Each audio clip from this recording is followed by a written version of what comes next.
Hello everyone, welcome back to Naomi's Bookshelf. This is a very different kind of video than what I normally do, so I understand if this is not your cup of tea. However, as it is Migraine Awareness Month, I am going to be sharing my personal journey with migraines and how I've experienced them, how I've responded to them, a lot of different things about just how my life has been with migraines.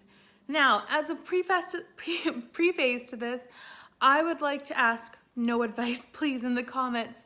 One of the big things when you're suffering from chronic pain or disease is that everyone offers advice. Now, I fully recognize that sometimes advice is great, but mostly it's just annoying and tiring, and it just feels like there's never-ending advice when you're always just trying to do your best. So I would like to ask for no advice in the comments, please. Thank you if you are thinking of me, but at the same time, I would rather you maybe hold your opinions close to your heart. And if you would really like to share something with me, if you've thought of something new and crazy, you can DM me on Instagram if you would like to. It is in my description, my Instagram. And then you can see if I am willing to take it or not. But at the same time, I would just like to say, please keep in mind that a lot of advice is given and a lot of it isn't helpful, and it's more offensive sometimes, to me at least, that people would assume I haven't tried everything possible or everything that I could have. So we're just gonna start off with what I have. So as I mentioned in my TBR video, I have been diagnosed with daily chronic migraines. This is something where that means every single day I wake up with it. A chronic pain is technically something that happens about 15 days out of a 30-day period. Now for me, that sounds like a dream because I have a chronic migraine every day. It's just a matter of how bad it is. So I just have lived my life with this my whole childhood. I don't remember days without migraines or headaches. And I will also say this right up front. Migraines and headaches, those terms, fluctuate for me because I do not know the difference. I have always had migraines or headaches, or however you want to call them, and it's just a matter of I've always had them. But people don't understand when I say migraine, they assume that means I need to be in my bed in the dark with like no music, no lights, no nothing, and that's not my reality with migraines. So when I fluctuate back and forth, it's just me not knowing which terms to use, and I often have used the term headache just because people will be more accepting of what I am saying. So now I would like to talk about my childhood. I have already filmed this video, but turned into just a big rant with very little structure, which I was trying to edit, and I was like, this is not good enough. So we're gonna go over my life story again. So there's really no beginning point for my headaches. I've always felt like I've had them. I don't remember days without headaches. And a lot of people have asked me, how can I possibly do my job? How can I possibly work with children? How can I possibly live life with a migraine every day? And for that, it's just something that I have grown up with. It's something that I don't know any different from. This has been my reality forever. And so it's just like if someone is born, I don't know, missing fingers or missing a leg, there's not like they spend their entire childhood wondering how they're supposed to do stuff. They just do it. They just learn how to hold a fork or walk or whatever. They just learn differently. If someone is blind, they don't, as a toddler, question the ability of sight. They just work with what they have. And I can see that in my daily work life too, as I work with under 3-year-olds. So I just always knew that I had pain. I always knew that something was related, and I don't really know how I could express it.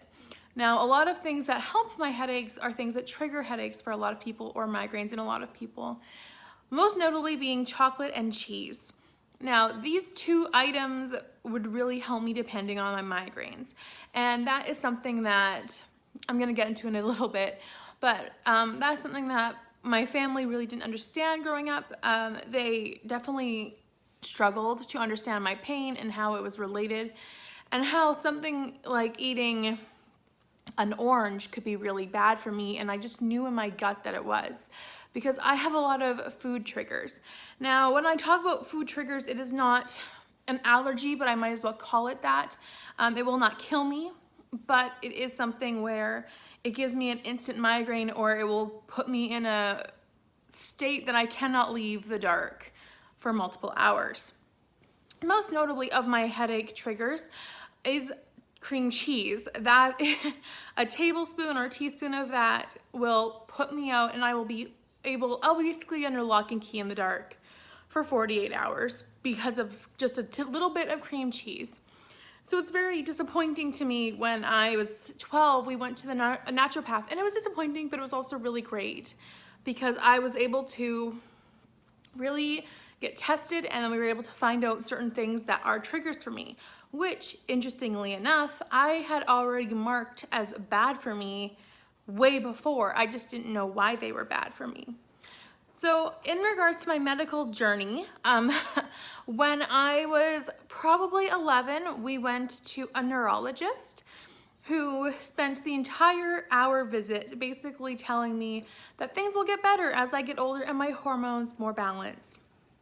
And he was very wrong. The rest of the visit was about 45 minutes of that, and that he just spent talking about how putting turnips on your head is an old wives' tale, but it doesn't work, and different things that were completely and utterly useless. He didn't even look at me until like 45 minutes in. So we were very disappointed.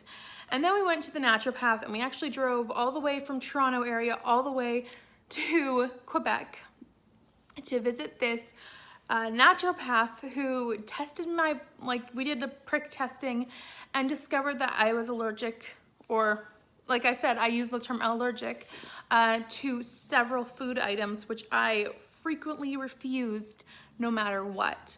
So one of them is oranges. I always, growing up, if I was offered an orange, I would just not eat. If my mom packed peanut butter and honey sandwiches, as honey is also a trigger for me, if she'd pack them for a road trip, I would just not eat because I would not want to eat the honey, and I couldn't express why, but somehow my stomach knew that it was not good.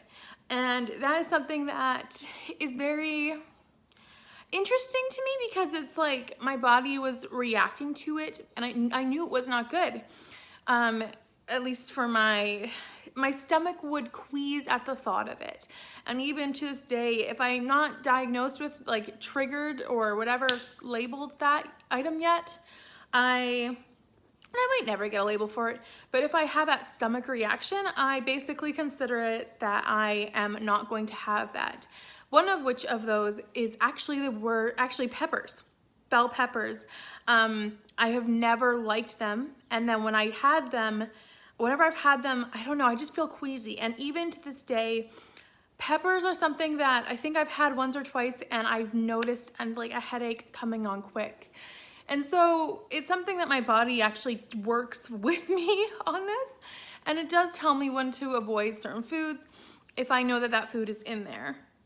So it's a really interesting dynamic of my food sensitivities, where I have basically something from every food group that I am unable to eat, but I'm able to eat that food group. So like cream cheese, I am not lactose, but I cannot have cream cheese, and I cannot have cow's milk. I drink almond milk or soy milk, but I do not have cow's milk. But I can have cheese, I can have yogurt, I can have butter. It's an interesting dynamic. And then also along those lines, oranges are not great for me, but I can have lemons and limes. Grapefruit is also not good for me, but it's just one of those things where I have learnt my own body, and it's a really interesting battle sometimes trying to find food to eat. Now, and also in regards to this whole thing with triggers, basically I am under the control of the weather. The weather is the big factor for me. If it's rainy outside, if there's thunderstorms coming, if there's a buildup. I grew up in Toronto area, and over the summers there's typically a thunderstorm brewing. Like it's hanging out all day, and then at the end of the day it rains, and that was torture for my brain as that buildup would just explode in my head.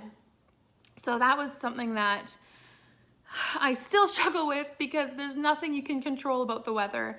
You can control where you live, but you can't control the weather. So it's been an interesting journey of my life, discovering all of these little triggers. Things like, sometimes, obviously, not enough sleep is a big trigger for me, but then also something like, I don't know, something like too many bright lights, too much noise, and it's a very sad fact, but too deep of voices or instruments. So the piano can be really detrimental to my migraine, as can a drum. Drums are awful, but a piano can be just as bad, that deep note. And anytime being at church, if the pastor has a deep voice and they have a microphone, I can't even listen to them because of just how strong my migraine is, because of how deep their voice is. And that really is a big factor. And it's just something that seems a little silly, but it's quite a big problem for me. And it's nothing on the sermon, it's nothing on the church quality. It's literally just the pastor's voice volume, or not volume, but level. So that's something else that I have discovered is a problem for me. Now, also in regards to focus, I definitely lose focus because of migraines. They pull at my attention all the time. And so often in certain situations or events, I need to be doing something. So if someone's giving a speech, I will have my phone out and I'll be reading on my phone, doing something on my phone, but I'll be dividing my attention, because if I wasn't listening and reading, then I would not be doing either. I would not be able to listen. Or playing a mindless game of Sudoku on my phone, which looks super unprofessional and super rude. It's just a coping mechanism, because I literally cannot focus and I cannot think straight when someone is just talking and talking and talking. My brain cannot comprehend it. And then in regards to all of those things, I guess I'll just move now to how I treated them. So as treatment-wise goes, like I said, we went to a naturopath and a neurologist, and the naturopath was way better. Then I've also gone to acupuncture when I was 16. Right before I turned 16 actually, because according to Sick Kids in Toronto, before 16 you qualify as a child. And we wanted to get a headache specialist referral, but in order to do that, I needed to go to the emergency room at Sick Kids Hospital. So when I was 16 years old, I went to, like I said, just before 16, like a couple months before. I went to the ER at Sick Kids Hospital. It was a 10 out of 10 migraine on a bad day. And this is how I rate them out of 10 scale. And I saved the 10s for the worst of worst days. 9s are pretty bad, like almost unbearable bad, but they are bearable. 10 out of 10 is unbearable. So we went, it was a 10 out of 10 kind of day. And we were there, my mom and I, for 10 hours in the waiting room, not to mention the 2 hours of commuting between home and the ER. And during that time, I was really having a hard time. They've lost my paperwork, which is kind of a thing in hospitals, which is super annoying, at least in ERs. They actually played The Fox and the Hound on repeat during that visit there. So I saw that movie at least 3 times. And to this day, The Fox and the Hound reminds me of ER in Toronto Sick Kids, having my massive migraine and having to sit there because nothing was getting done. So eventually through that, we got an appointment with a headache/migraine specialist to officially diagnose me with daily chronic migraines. And then from there, we just tried everything. I tried another neurologist who was a lot more helpful. I've tried acupuncture, I've tried chiropractor. Basically, nothing really works. And all of the things I tried every medication that they would give me before I turned 18, but every medication did not work except for one. And that one, I don't remember the name of, but it was one where if I took it for more than something like a month and a half, it would slowly kill my liver. So I had to go off of it. All that is to say that When I asked at the beginning of the video to not leave advice, that is because I've tried almost everything. At least that was available 10 years ago.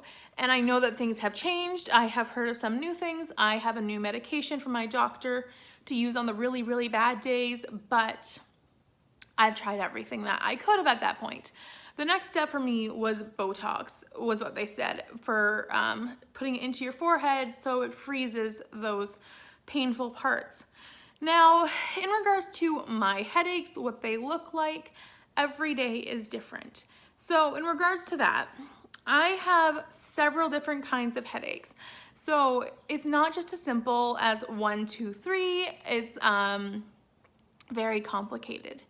So the first headache that I typically have a lot of is a stress headache, which is just something where if I don't sleep right, I do use a special pillow now, but sometimes my neck is tender and then it hurts at the back of my neck.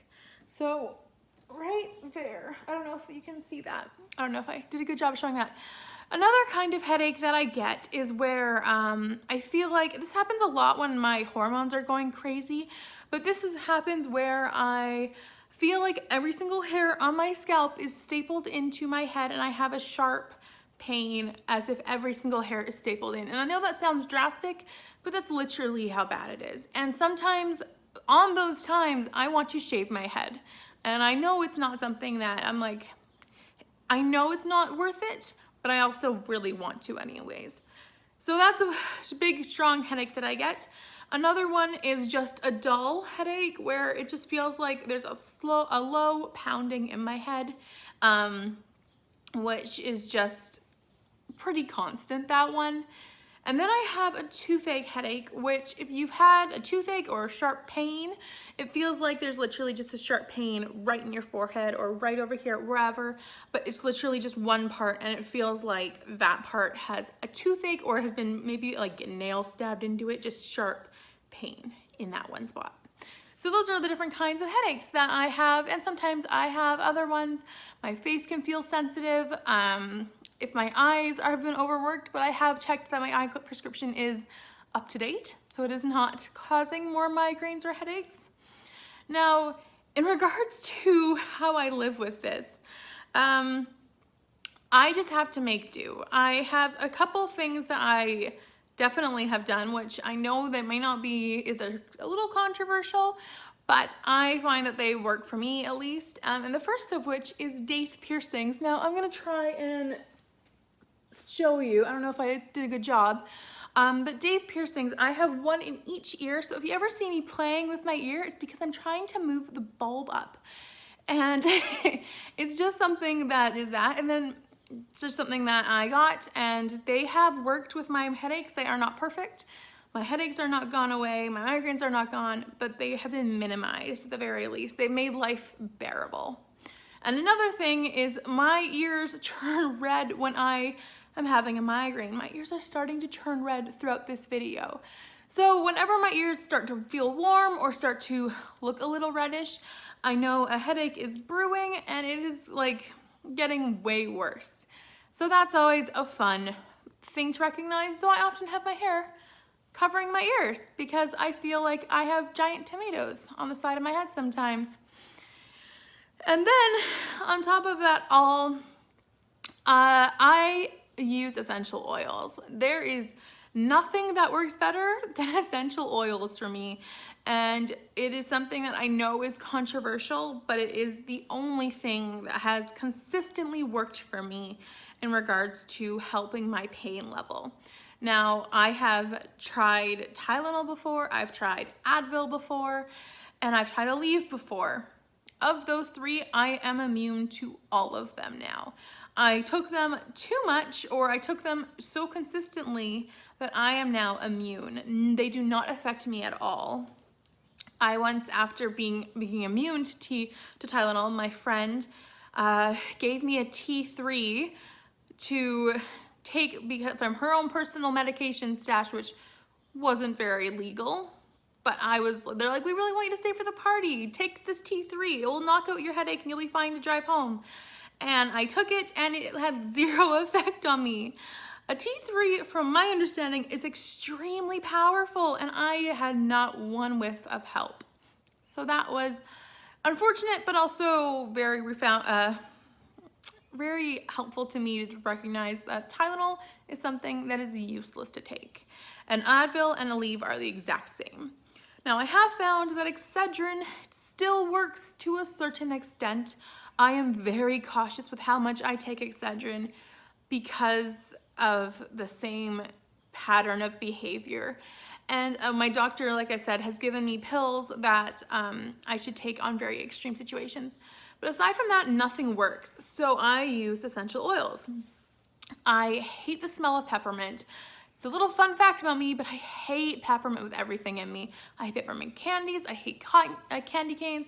I hate the peppermints that you receive at like restaurants. I just hate peppermint.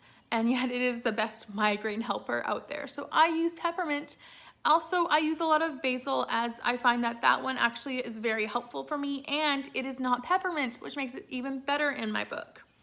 I do use Young Living oils, so those are the oils that I use. I have no care in the world if you use a different oil, if you use essential oils. If you use the oils and they help you, I'm just happy that they do. So that is how I help my headaches.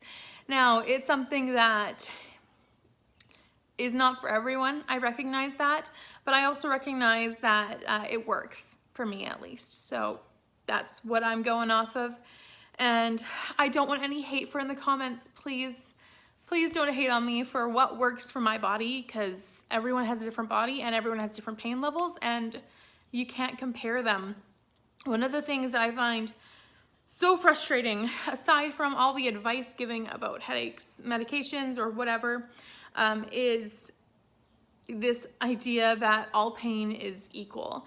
And it's like, yes, all pain is equal in some ways. It is not, my pain does not take away from your pain, and your pain does not take away from my pain. However, our pain is not the same. And so for me to tell you, or for you to tell me that, oh, I know exactly what you're going through, this is awful. Yes, you know pain, but you don't know my pain. And so it's so frustrating to me when people say, oh, I understand exactly how you're going through. I had a headache last week. And I'm like, that is not, your headache is still headache. That is nothing taking away from it. However, my headache and my migraine is not to be understood in the exact same way as yours was. I mean, I don't wish this on anyone. I don't wish my headaches or migraines, which are genetic, because I've gone to a headache doctor about that too, but I don't wish this on anyone ever to experience. And yet people often will tell me that they understand my experience perfectly because they've gotten a migraine or two in their life. And I just want to scream, because it's not fair. It's not, that might sound childish to say, but it's not, I don't know how to respond to that and say, without sounding awful, and saying that, no, they're not the same experience. You cannot call me that. You cannot tell me that. Just like I experience pain, I cannot say to someone who has chronic back pain or chronic illness of any kind and say, I know exactly what kind of pain you're going through because I have migraines.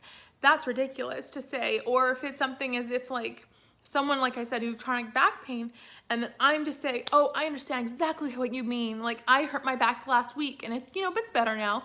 That would be completely insulting for me to say to someone, and I've had that said to me. And honestly, with my headaches and migraines, people have said of a lot of offensive stuff. And it's not a pleasant experience at all to be on the receiving end of that, especially as a teenager and a kid, and when people called me a liar because I was able to go out and hang out with friends in spite of my pain, and no one really gets it. I might cry, sorry. So basically, this is all summed up to be my experience with migraines and what I do now. As I work with children, it's such an interesting field to be in while having chronic migraines. My coworkers are all aware of my situation, and I am very open and honest with them about it. I feel like that's the only way to be if you have migraines.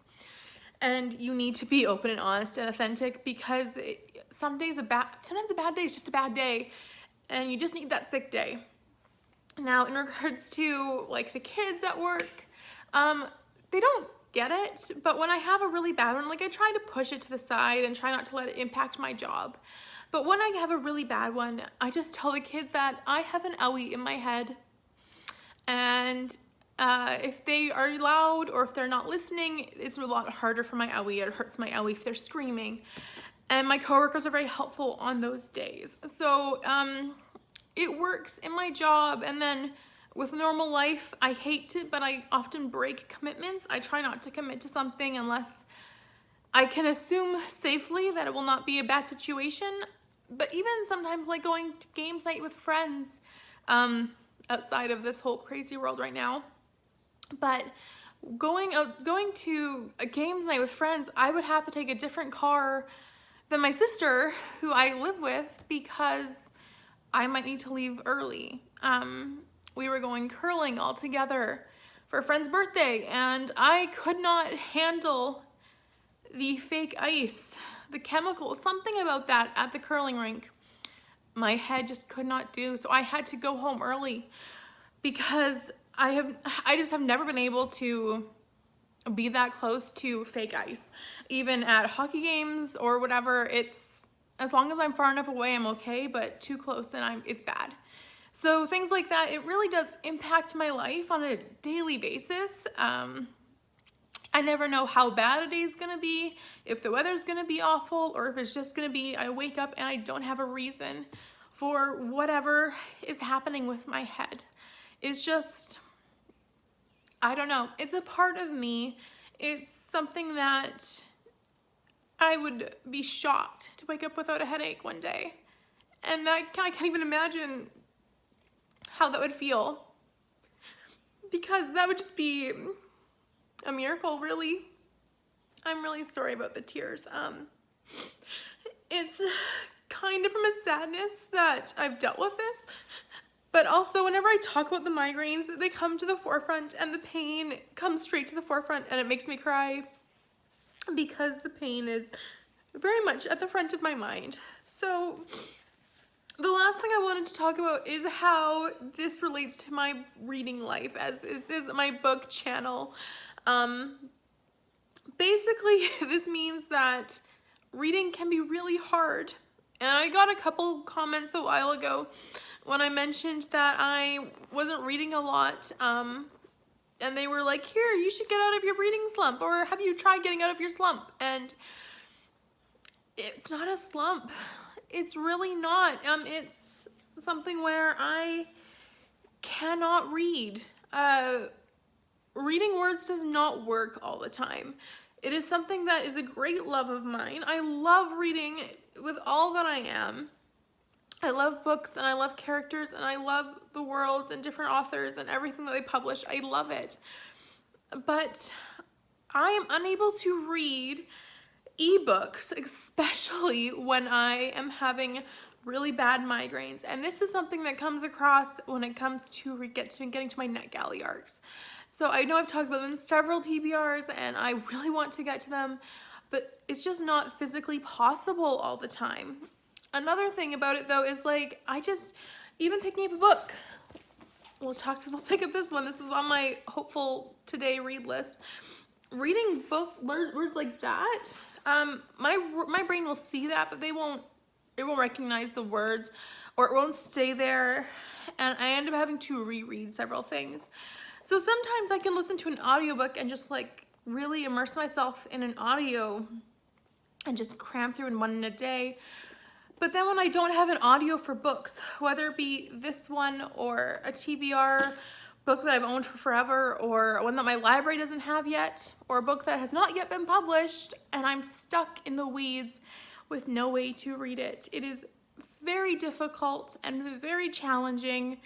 And I feel like I'm letting people on my channel down. I feel like I'm letting my subscribers down. I feel like I'm letting the publishers down by not getting to those books when I feel like I made a contract to read those books and review them before publication.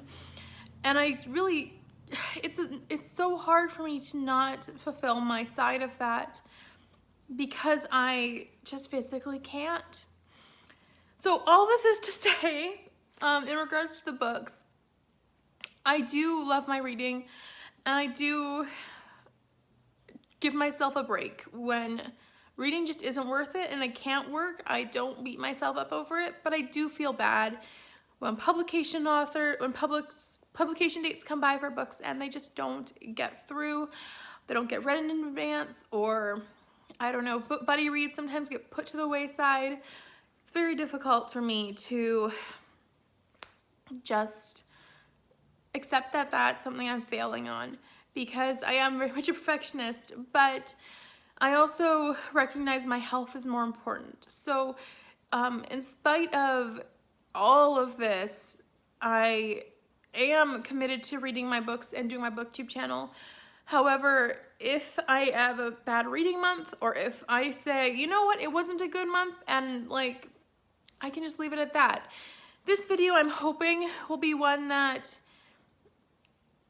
it will remove me from having to make excuses in the future, because I feel like I have to make an excuse when I fail and when I don't get to a certain book that I wanted to read, but it is unrealistic for me to expect perfection of myself.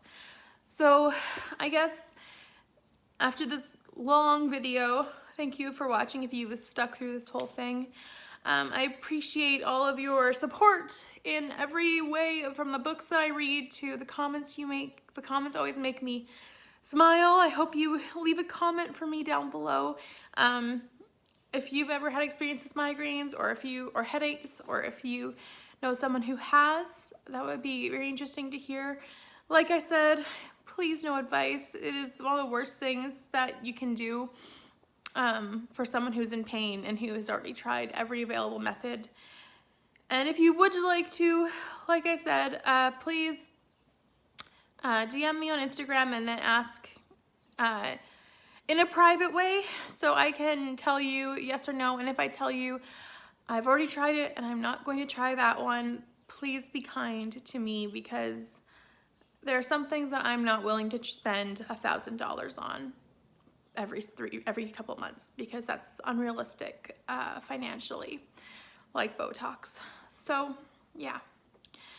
So thank you for watching. I'm not sure how long this will be, but like I said, it's a long one. Please subscribe for book content from me. I will be putting out a couple more headache videos this month, but I will not be doing a mass amount, as I only post twice a week. And I will see you next time with a bookish and hopefully more fun video. Bye for now.